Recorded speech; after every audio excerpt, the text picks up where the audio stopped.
अस्सलामु अलैकुम। उम्मीद है आप सब खैरियत से होंगे।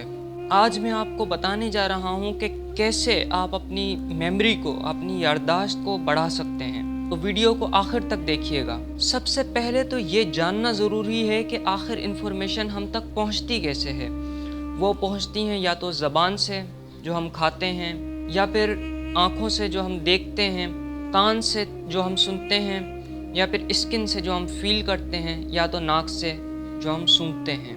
कोई भी चीज़ जो सेंस ऑफ स्मेल होती है वो। जब ये इन्फॉर्मेशन हमारे अंदर आ जाती है तो हमारे दिमाग में दो जगहों पर स्टोर होती है। वो कौन सी हैं? वो सबसे पहले है एमिगडाला। यहाँ पर इमोशनल जो इन्फॉर्मेशन होती है वो आकर स्टोर होती है।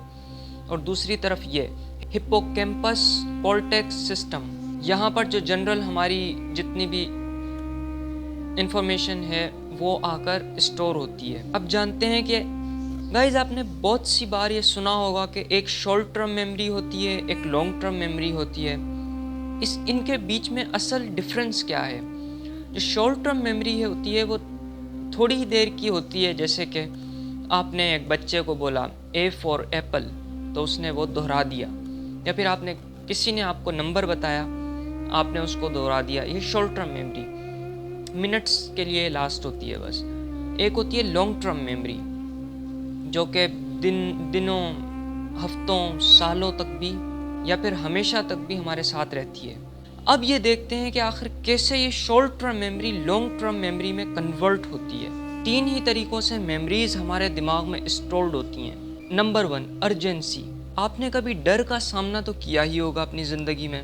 इसकी मिसाल यूँ ले लेंगे, कभी आपका खुदा ना खास्ता कार एक्सीडेंट या फिर इस किस्म की नौबत आई होगी, या फिर आप स्विमिंग कर रहे हैं और आप डूबने वाले हों, तो वो मेमोरीज़ क्या आपने कभी सोचा है कि वो हमेशा आपको याद रहती हैं? ये कैसे हो जाता है? और जब आप उस रोड ट्रैफिक एक्सीडेंट वाली जो जगह होती है जहाँ पर आपका कभी खुदा ना खास्ता एक्सीडेंट हुआ होता है या फिर कोई ऐसा वाक़या पेश आया होता है, जब आप उसके करीब से गुजरते हैं तो खुद ही वो वाक़या एकदम से याद आ जाता है। ऐसा क्यों होता है? वो दरअसल हमारी इसी अर्जेंसी की वजह से। यानी उस वक्त जब ये वाक़या हुआ होता है तो हमारे कुछ ऐसे केमिकल्स निकलते हैं हमारी जिस्म में से। उससे पहले तो ये जान लेते हैं कि भाई मेमोरीज बनती कैसे हैं। हमारे दिमाग के खुलिये होते हैं छोटे छोटे, जिनको न्यूरॉन्स कहा जाता है। आप देख सकते हैं ये न्यूरॉन्स आपस में मिलते हैं और मेमोरी बनती है, मेमोरी स्टोर्ड होती है। तो वो जो केमिकल्स हमारे उस वाक़ये के दौरान निकले होते हैं वो उन न्यूरॉन्स को और ज़्यादा मजबूत कर देते हैं, और वो हमारी मेमोरी लॉन्ग लास्टिंग बल्कि एवर लास्टिंग बन जाती है। और वो जाकर एमिगडाला जो हमारा पार्ट है जिसकी अभी हमने बात की, उसमें जाकर स्टोर हो जाती है, और वो हमारे कंट्रोल में भी नहीं होती। और रिज़ल्ट क्या होता है कि जब आप उस कार एक्सीडेंट वाली जगह से भी गुजर रहे होते हैं तो एकदम से याद आ जाता है। जो दूसरा तरीका है वो है रिपीटेशन का।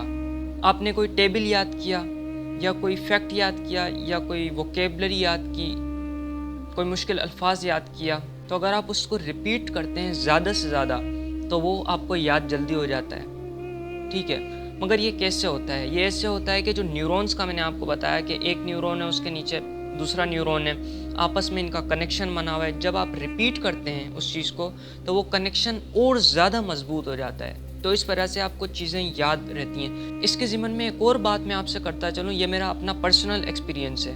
वो क्या है? वो ये है कि इस रिपीटेशन से ज़्यादा जो आपको फ़ायदा दे सकता है वो है एक्टिव रिकॉल टेक्निक।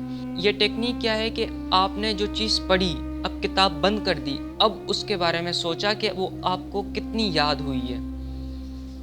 आया जो चीज़ पढ़ी है वो आपको याद भी है या एकदम से भूल गए?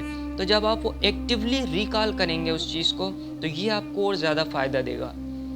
ये मेरा पर्सनल एक्सपीरियंस है, उम्मीद करता हूँ कि आप इस पर अमल करेंगे।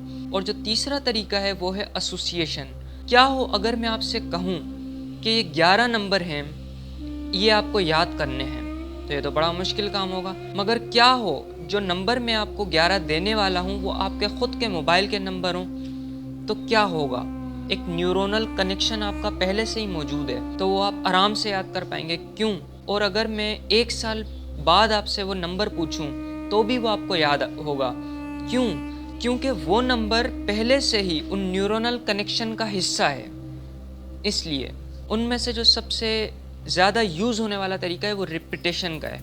اور یہی طریقہ ہے، اسی طریقے سے، اور ایکٹیو ریکال جو میں نے ابھی آپ کو بتایا، اس طریقے سے آپ اپنی میموری کو اسٹرانگ بنا سکتے ہیں. یہ پریکٹیکل ہے، یہ آپ کر بھی سکتے ہیں. یہ میں کوئی ٹیکنیک کے بارے میں نہیں بتا رہا کہ اس طریقے سے آپ کو بیٹھنا ہے کہ انگلیوں کے اندر نرو اینڈنگز ہوتی ہیں اور اس طریقے سے دماغ اس طریقے. یہ بالکل پریکٹیکل طریقہ ہے اور آپ یہ کر سکتے ہیں. ضرورت کس چیز کی ہے کہ آپ شروع کریں. امید ہے یہ ویڈیو آپ کو پسند آئی ہوگی. اگر پسند آئی ہے تو شیئر کریں، لائک کریں اور سبسکرائب کریں چینل کو.